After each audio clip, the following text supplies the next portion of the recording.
কিসের অভাব, কিসের কষ্ট? কেউ কি তোমাকে ব্যথা দিয়েছে না তোমাকে মেরেছে?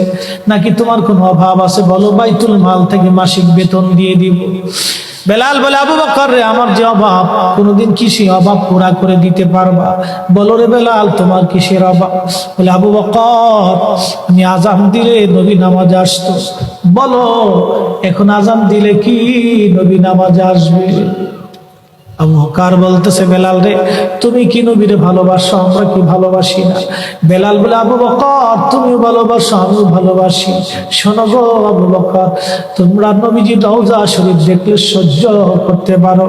আমি বেলাল যখন আজান দিয়ে নবীর রওজা শরীফের দিকে তাকাই, আমার কলিজা গুলি ফেটে ফেটে আসে।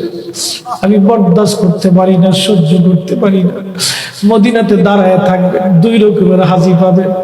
যখন 7 নম্বর গেট দিয়ে বাবু সালাম দিয়ে হাজিরা ঢুকে সালাম দিতে দিতে যায়, কিছু নবীর পাগল আছে, রওজার সবুজ মিনারা দেখলে চোখ বেয়ে বেয়ে পানি আসে। রওজা শরীফে ঢুকলে তারা হাওয়া করে কাঁদতে থাকে, আর মুতুয়াগুলি খালি ধমক দেখে, ইয়া হাতি আল্লাহ বেদা, আল্লাহ আল্লাহ আল্লাহ আল্লাহ শিরকি আল্লাহ বেদা। ওরা কান্না দেখে হাসে, যারা কান্না করে এদের সাথে তিরস্কার করে। বাপ, আমি নিজের চোখে দেখেছি, ওরা যারা কান্না করে নবীর রওজার পাশে দাঁড়ায় দাঁড়ায় এদেরকে দেখে ওরা হাসে। ওরা বুঝে না এরা কি জন্য কান্না করে। কোন হাজি আছে কান্না আসে না, শুধু সালাম দিয়ে চলে যায়। দুই প্রকারের হাজি। এক প্রকারের হাজি নবীর রওজার পাশে দাঁড়ায় চোখের পানি ফেলে বুক বাসায় দেয়, এরাও হাজি। আর যারা শুধু সালাম দিয়ে চলে যায়, এরাও হাজি। আকাশ আর পাতাল তফাৎ। পৃথিবীর মধ্যে হায়াত হয় মাত্র 60 বছর কি 80 বছর। 30 বছর চলে যায় হেলায় হেলায়, ডোলায় ডোলায় ডোলায় ডোলায়। বাকি জীবনের অর্ধেক সময় যায় বাবা ঘুমে ঘুমে, 8 ঘন্টা ঘুমে। অল্প একটু সময় আমরা ইবাদত করার সুযোগ পাই। এই সামান্য ইবাদত দিয়ে খোদার জান্নাতের আশা কেমনে করতে পারি? উপায় আমাদের হবে কি? উপায় আমাদের হবে কি? গতি হবে কি? উপায় আমাদের হবে কি? চিন্তা করে যদি বাড়ি ফিরি, মাহফিল থেকে যদি চিন্তা করে বাড়ি ফিরি, মাহফিল থেকে ফিরে যাওয়ার পথে একটা বেনামাজি থাকার কথা না, একটা সুদখোর থাকার কথা না, একটা ঘুষখোর থাকার কথা না, একটা মদখোর থাকার কথা না, একটা জেনাকারী থাকার কথা না, একটা মানুষের হক নষ্টকারী থাকার কথা না। কিন্তু ওয়াজ শুনি মানি না, ওয়াজ শুনি বুঝি না, ওয়াজ শুনি বাড়ি পর্যন্ত আমরা নেই না। আমরা বাড়ি পর্যন্ত নেই না ভাই, নিলে তো কাজই হয়ে গেছিল। আমরা ওয়াজ শুনে চলে যাই, হুজুর ওয়াজ খুব ভালো করছে, ভালো পর্যন্ত শেষ। হুজুরের ওয়াজ ভালো, কিন্তু আমি কি ভালো কাজ করছি কিনা, এটা হলো সবচেয়ে বড় বিষয়। ওয়াজ শুনি, বাবা মার মনে ব্যথা দেই। ওয়াজ শুনি, প্রতিবেশীর হক নষ্ট করি। ওয়াজ শুনি, ওয়াজ শুনি, স্ত্রী স্বামীর হক নষ্ট করে। ওয়াজ শুনে নারী বেপর্দায় চলে। ওয়াজ শুনে, ওয়াজ শুনে নারী বেনামাজি। ওয়াজ শুনে নারী বেপর্দা। ওয়াজ শুনে কিন্তু নারী আমলদার না। ওয়াজ করলে কি লাভ, শুনলে কি লাভ? লাভ হবে আমলে, আমলেও লাভ হবে না। নবী প্রেম না থাকলে দিলে, নবী প্রেম থাকলে দিলে লাভ হবে কম আমলে। সুপারিশ করবেন নবী রোজ হাসরের ময়দানে। জ্ঞানী যারা বুঝে তারা শুধু ইশারায়, নাদানের বুঝাইতে পারে আছে কে কোথায়। জ্ঞানীর মতো জ্ঞানী হলে অল্প কথাই বুঝে, কচুর মতো কচু হলে অল্প জালেই সিজে। আল্লাযী খালাকাল মাউত, মরণ আমাদের জন্য আল্লাহ সৃষ্টি করছে। আজ অথবা কাল মৃত্যুর কোলে ঢলে পড়তেই হবে, পড়তেই হবে, পড়তেই হবে। আল্লাহর দরবারে যেতেই হবে, যেতেই হবে, যেতেই হবে, যেতেই হবে। ইন্না বাতশা রাব্বিকা লাশাদীদ। আল্লাহর ধরা বড় শক্ত ধরা, বড় শক্ত ধরা। ধরতেই ধরা পড়তেই হবে, ধরা পড়তেই হবে, ধরা পড়তেই হবে। কবরে চলে যেতেই হবে, যেতেই হবে, যেতেই হবে। আজকে আমি ফরিদি শামসুদ্দীন মারা যায়, বন্ধুরে আমার লাশ দেশের বাড়ি ফরিদপুরে নিয়ে যাওয়া হবে, কালকে সন্ধ্যার আগে দাফন কাফনের ব্যবস্থা হবে। আমার টুপি, আমার চশমা, আমার জুব্বা, আমার ঘড়ি, আমার সব কিছু থেকে জুদা করা হবে। ব্যাংক ব্যালেন্স, টাকা পয়সা, বাড়ি গাড়ি থেকে জুদা হয়ে যাব, স্ত্রী পুত্র সন্তান থেকে জুদা হয়ে যাব। বন্ধুরা কেঁদে কেঁদে বিদায় জানাবে, গ্রামবাসীরা বিদায় জানায় চলে আসবে। 3 ঘন্টা পরে বন্ধুরা চা খাবে, পান খাবে, গল্প করবে, হাসবে। সন্তানরা 3 দিন পর্যন্ত শোক পালন করবে। 6 মাস পরে সবাই আমার কথা ভুলে যাবে, মনে রাখবে না কেউ। বন্ধু, ওই কবরে আমি একা, আমি একা, আমার সঙ্গে হবে কি, সঙ্গী হবে কি? ওই কবরে আমার 2টা জিনিস যাবে, একটা ঈমান ও আমল, ঈমান ও আমল, ঈমান ও আমল, ঈমান ও আমল। ওই কবরে কেউ দেখতে না গেলেও যিনি দেখতে আসবে, যদি নবীর আশিক ওই কবরে যাও, ওই কবরে আমার নবী আসবে রে, নবী আসবে রে, নবী আসবে। যুবক, যদি ভালোবাসো নবীকে ভালোবেসে যাও, যদি দল করো নবীর দল করো, জীবন যদি দাও নবীর জন্য দাও, পক্ষ যদি নাও নবীর পক্ষ নাও, শান যদি গাও নবীর শান গাও, মান যদি গাও নবীর মান গাও, জীবন যদি দাও নবীর জন্য দাও, ভালো যদি বাসতে চাও নবীর ভালোবাসা নাও, এতাত যদি করতে চাও নবীর এতাত করে যাও, গোলামি যদি করতে চাও নবীর গোলামি করে যাও, খুশি যদি কাউকে করতে চাও নবীকে খুশি করে যাও। কথা বলেন ঠিক না বেঠে? এছাড়া আর বিকল্প নাই, একটাই, নবী নবী নবী নবী নবী নবী করি, নবী নবী করি। অনেক ভাইরা বুঝে না, কয় এরা নবী নবী করে কেন? যেই দিন কবরে ঘুমাইবেন সেই দিন বুঝবেন নবী কি জিনিস। যেই দিন হাসরে উঠবেন সেই দিন জানবেন নবী কি জিনিস। যেই দিন ফুলসিরাতের ঘাটে যাবেন বুঝবেন নবী কি জিনিস।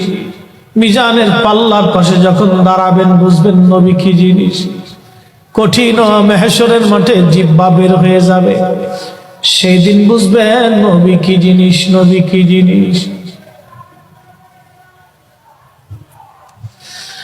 এই জন্য নবী নবী করি, নবী নবী করি। সুন্নিদেরকে বলবো, মুসলমানদেরকে বলবো, বাবাজি উম্মত হিসেবে আসেন, জবান খুলে দেন, সেই প্যারা নবীজির শানে জবান খুলে খুলে আওয়াজ তুলে মোহাব্বতে আমরা দুরূদ শরীফ পড়ি। আল্লাহুম্মা সাল্লি আলা সাইয়্যিদিনা মাওলানা মুহাম্মদ ওয়া আলা আলি সাইয়্যিদিনা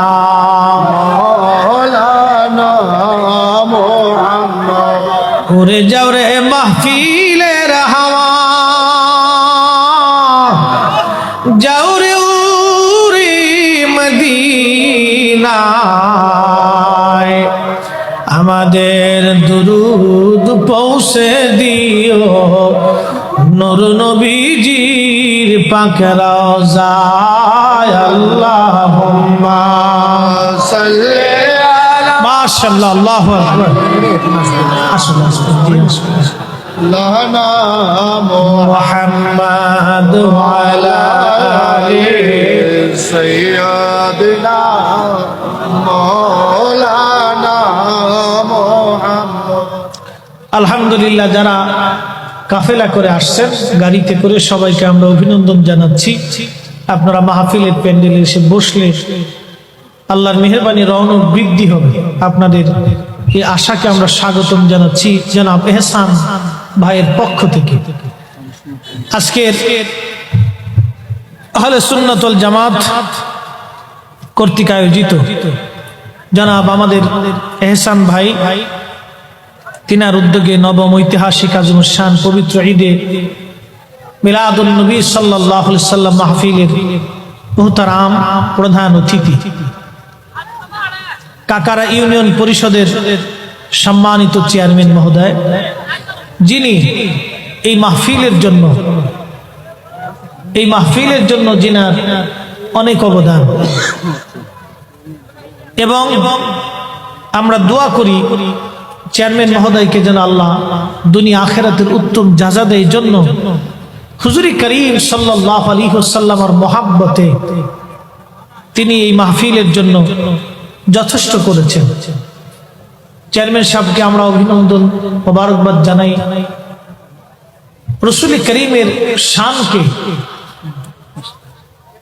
আকাইদে আহলে সুন্নাত ওয়াল জামাতকে মানুষের হৃদয়ে পৌঁছানোর জন্য উনি যতটুকুনি করেছেন ততটুকুনি মদিনাওয়ালার পক্ষ থেকে উনি বেনিফিট পাবেন।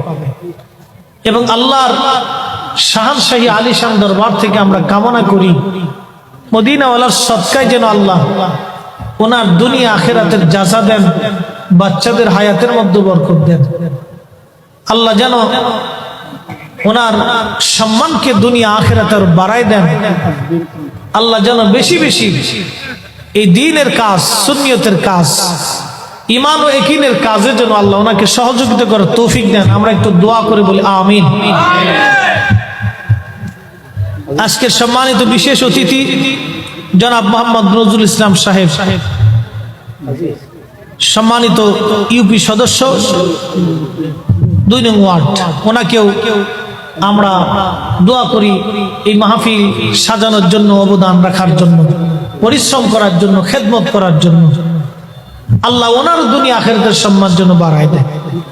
উদ্বোধক জনাব মাওলানা আজিজুল হক কাদরি সাহেব মাদ্দাজুল আলী, সভাপতি জনাব হযরতুল আল্লাহ মাওলানা আব্দুর রহমান শিবলি সাহেব মাদ্দাজুল আলী, সভাপতি দ্বিতীয় অধিবেশনে মাওলানা কফিল উদ্দিন আহমেদ সাহেব, তৃতীয় অধিবেশনে জনাব মাওলানা আকম সাদিক হোসেন সাহেব থেকে শুরু করে আমন্ত্রিত সকল উলামায়ে হযরত এবং মেহমান বৃন্দ, সবার নাম বলতে গেলে অনেক সময়ের দরকার। আজকের যিনি প্রধান ওয়াইজ, প্রধান আকর্ষণ, প্রধান বক্তা, মুনাজির আহলে সুন্নাহ, বহু বাহাসের সফল মুনাজির, প্রিয় বন্ধুবর আল্লামা মুফতি আলাউদ্দিন জিহাদি সাহেব মাদ্দাজুল্লাহ আলী, উনি উপস্থিত হয়েছেন। বিশিষ্ট লেখক এবং গবেষক, প্রিয় বন্ধুবর প্রতিষ্ঠাতা ইমাম আজম রিসার্চ সেন্টার ঢাকার সম্মানিত মুহতারাম হযরত মাওলানা মুফতি শহীদুল্লাহ বাহাদুর সাহেব মাদ্দাজুল্লাহ আলী, হযরত আল্লামা মাওলানা জালালউদ্দিন নিজামী সাহেব মাদ্দাজুল্লাহ আলী, হাফিজ হযরত মাওলানা মিনহাজউদ্দিন সাহেব মাদ্দাজুল্লাহ আলী এবং অসংখ্য উলামায়ে হযরত, সকলের প্রতি আন্তরিক অভিনন্দন, মোবারকবাদ। আজকের মাহফিলকে রণবৃদ্ধি করার জন্য আমার এহসান ভাই একজন আশিক মানুষ, আমার কাছে মনে হয় খুব সাদাসিধে মানুষের। যাই হোক, সবার কাছে ভালো লাগে তা না, আমি ব্যক্তিগতভাবে ওনাকে আমি খুবই পছন্দ করি, ভালোবাসি। যাই হোক, আল্লাহ রাব্বুল আলামিন আমার এহসান ভাইকে এইরকম পরিবেশে আরো মাহফিল করার জন্য তৌফিক আরো বড় করে দেওয়ার তৌফিক দেয়। আমরা দোয়া করি বলে আমিন। ওনার সম্মানকে যেন দুনিয়াতে আল্লাহ বাড়ায় দেয়। আকাইদে আহলে সুন্নাত ওয়াল জামাতের উপরে দায়ম থাকাটা বর্তমান পৃথিবীতে একটা চ্যালেঞ্জ হয়ে গেছে। বাজি আমরা আকীদা বুঝি না। আমি আকীদাটা মুক্তাসার আপনাদেরকে একটু বোঝানোর চেষ্টা, এখানে মনে হয় কোনটা লুজ কানেকশন হয়েছে, একটু দেখেন তো। হ্যাঁ, ঠিক আছে। আকাইদে আহলে সুন্নাত ওয়াল জামাত আমরা অনেক সময় বুঝি না। ভাই, সুন্দর একটা প্যান্ডেল দেখতেছেন, এই প্যান্ডেল কিন্তু ধরে রাখছে খুঁটি। খুঁটি যদি না থাকে তাহলে সামানা থাকবে না, সামিয়ানা থাকবে না। মাটি যদি না থাকে তো খুঁটি থাকবে। সামিয়ানা হলো জান্নাত, খুঁটি হলো ঈমান, মাটি হলো আকীদা। আরো বুঝাই, আমাদের দেশে জেলেরা মাছ মারে, সারা রাত্র জেলে মাছ মারতেছে। মাছ যেই ভাণ্ড বা ডালা বা ডুলার মধ্যে রাখি, এটার নাম আমাদের আঞ্চলিক ভাষায় বলে ডুলা, চট্টগ্রামে কি বলে, কক্সবাজারের ডুলা। এই ডুলার নিচে যদি মস্ত বড় ভাঙ্গা থাকে, ফুটা থাকে, খসানো থাকে, সারা রাত জেলে মাছ মারার পরে কি মাছ পাবে ভাই? মাছ পাবে। কেন? এজন্যই মাছ পাবে না যে জেলের ডুলার নিচে ভাঙ্গা। একজনের আকীদা যদি বিশুদ্ধ না হয়, আকাইদে আহলে সুন্নাত ওয়াল জামাত যদি তার না হয়, 70,000 বছর তাহাজ্জুদ নামাজ যদি পড়ে, আকীদা হলো আমল রাখার ডোলা, আকীদা হলো ঈমান হলো আমল রাখার ডোলা। কোন ব্যক্তির ঈমান যদি বিশুদ্ধ না হয়, কিয়ামত পর্যন্ত সেজদা দিলেও বাবা আল্লাহর জান্নাতের আশা করা যাবে সহজ হিসাব। আরেকটু বলি, আপনাদের দেশে গাভীর দুধ হয় কিনা? হয়। আজকের সভাপতি মহোদয়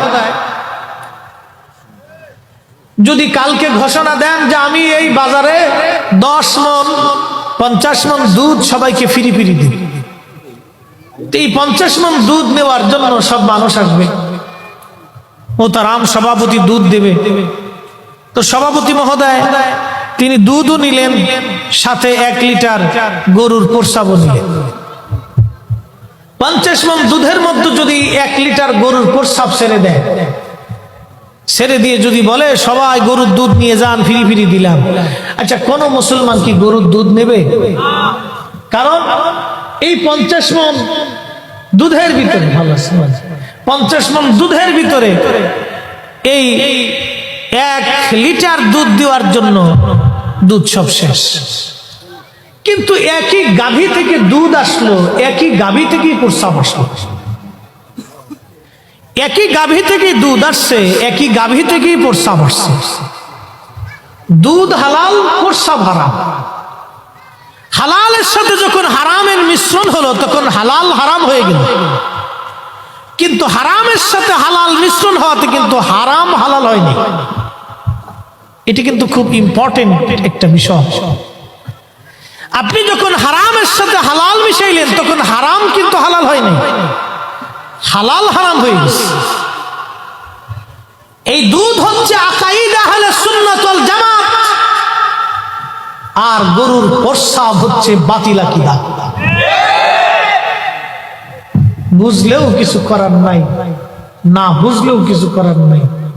অনেকে বুঝেও না বোঝার ভান ধরে বসে থাকি, হুজুর বুঝি নে, কিন্তু বাজারে লাউ কিনতে যে লাউয়ের জান শেষ, খামসাইতে খামসাইতে, সিমটিতে সিমটিতে, আঙ্গুল ঢুকাইতে ঢুকাইতে লাউয়ের জিগে এরে আমারে তুমি এই সারা দিয়ে, আপনাদের দেশে কি, আমরা ফরিদপুরের ভাষায় খামসাই নি আর কি, আপনাদের দেশে কি কয়? সিমটি। লাউরে সিমটিতে সিমটিতে লাউর জাম শেষ, লাউয়ের জিগে সিমটিও কিনলে গিয়া, তুই জালি না বাতি, এটা দেখে কিনতে হবে না? দুনিয়ার লাউ কেনার সময় জালি বাতি দেখে কিনেন, দুনিয়ার থেকে কবরে চলে যাবেন, ইমানদার হবেন না বেঈমানদার হবেন এটা বুঝে যেতে হবে না, এটা আগে বুঝতে হবে মুসলমান। কথা বলেন ঠিক না বেটে? লাউয়ের বেলায় বুঝেন কিন্তু ইমানের বেলায় বুঝেন না, তখন হুজুর বুঝি না। এটা আগে বুঝতে হবে বাবা, বন্ধু, এটা আগে বুঝতে হবে। মুসলমান, পৃথিবী থেকে আমরা অবশ্যই কবরে চলে যাব, অবশ্যই আজ অথবা কাল কবরে চলে যাব। কি নিয়ে যাব? আমার বিষয় হলো নবী করিম সাল্লাল্লাহু আলাইহি সাল্লামের প্রতি সাহাবায়ে কেরামের আদব এবং ভালোবাসা। এই আদব এবং ভালোবাসার কথা বলতে যাইয়া আমি মূল আলোচনার দিক থেকে আপনাদেরকে টেনে নিয়ে যাচ্ছি। বেশি লম্বা কথা বলবো না গো বাবু, ঈমান কি জিনিস বুঝাই দিয়ে যাই। আল্লাহ বলেন, আল্লাযীনা আমানু ওয়া কানু ইয়াত্তাকুনা লাহুমুল বুশরা ফিল হায়াতিদ দুনিয়া ওয়া ফিল আখিরাহ। আল্লাহ আমলের আগে ঈমানের কথা বললেন, আল্লাহ আমলের আগে ঈমান। আল্লাযীনা আমানু, তোমরা যারা ঈমান আনছো, ঈমান আনছো, ঈমান আনছো, ঈমান আনছো, ঈমান আনছো। আল্লাহ বলেন, ইয়া আইয়ুহাল্লাযীনা আমানু আমিনু বিল্লাহি ওয়া রাসূলি। ঈমানদার ঈমান আনো, ঈমানদার ঈমান আনো, ঈমানদার ঈমান আনো, ঈমানদার ঈমান আনো। বিল্লাহি আল্লাহর উপরে, ওয়া রাসূলিহি নবীর উপরে, আমার হাবিবের উপরে ঈমান আনো, ঈমান আনো। আমি আল্লাহর পরেই নবীর উপরে ঈমান আনো, আল্লাহর পরেই নবীর উপরে ঈমান আনো। এই জন্য কোরআনুল কারীমের 40টা আয়াতের ভিতরে আল্লাহর ইতাআত তাআতের পরে নবীর তাআতের কথা বলা হয়েছে। যেখানে আতিউল্লাহ সেখানে আতিউর রাসূল, আতিউল্লাহ যেখানে আতিউর রাসূল সেখানে আল্লাহ কিন্তু নিজের কথা একবারও বলেন নাই, কিন্তু আল্লাহ আমার রসুলের কথা একবার বলে দিয়ে আল্লাহ সমাধান দিয়েছে। আমি আল্লাহর পরে নবীর এতাত, আমি আল্লাহর গোলামি যেখানে নবীর গোলামি সেখানে। কিন্তু আল্লাহ এটাও জানাই দিয়েছেন মাইয়ুতি আর রাসূল ফাকাদ আতা আল্লাহ, আমার নবীর গোলামি হয়ে গেলে আমি আল্লাহর গোলামি আদায় হয়ে যায়। অনেক ভাইরা এই এতাতই বুঝে না, তাফসীর করে কিন্তু তাফসীরের মূল বিষয়টা বোঝে না। তাফসীর করে কিন্তু তাফসীরের মূল ভেদটা বোঝে না রে, তাফসীরের মূল ভেদ বোঝে না। এই জন্যই সাহাবীদের দিকে তাকাইতে হবে। সাহাবীরা কিন্তু পাহাড় দেখে আল্লাহ চিনে নাই, সাহাবীরা কিন্তু গাছ দেখে আল্লাহ চিনে নাই, সাহাবায়ে কেরাম কিন্তু আসমান দেখে আল্লাহ চিনে নাই, সাহাবীরা কিন্তু ওই বাজার পৃথিবী দেখে কোরআন বুঝে নাই। সাহাবীরা আল্লাহ চিনেছে নবী দেখে, সাহাবীরা আল্লাহ বুঝেছে নবী দেখে, সাহাবীরা ঈমান এনেছে নবী দেখে, সাহাবীরা আল্লাহকে ভালোবেসে নবী দেখে, সাহাবীরা কোরআন বুঝেছে নবী দেখে, সাহাবীরা দ্বীন মেনেছে নবী দেখে, সাহাবীরা নামাজ পড়েছে নবী দেখে, সাহাবীরা রোজা রেখেছে নবী দেখে, সাহাবীরা দ্বীন বুঝেছে নবী দেখে, সাহাবীরা ঈমান এনেছে নবী দেখে, সাহাবীরা ঈমানদার হয়েছে নবী দেখে। সাহাবীরা এই জন্য নবীর জন্য জীবন দিত, নবীর জন্য সংসার করত, নবীর জন্য সব করত। তাদের জীবন ছিল নবী নবী নবী নবী নবী নবী। কিন্তু আমার দেশের কিছু ভাইরা খালি কয় কোরআন কোরআন কোরআন মানি, কোরআনের সমাজ গড়ি, কোরআনের জন্য জীবন গড়ি, কোরআনের জন্য জীবন দিয়ে দেই।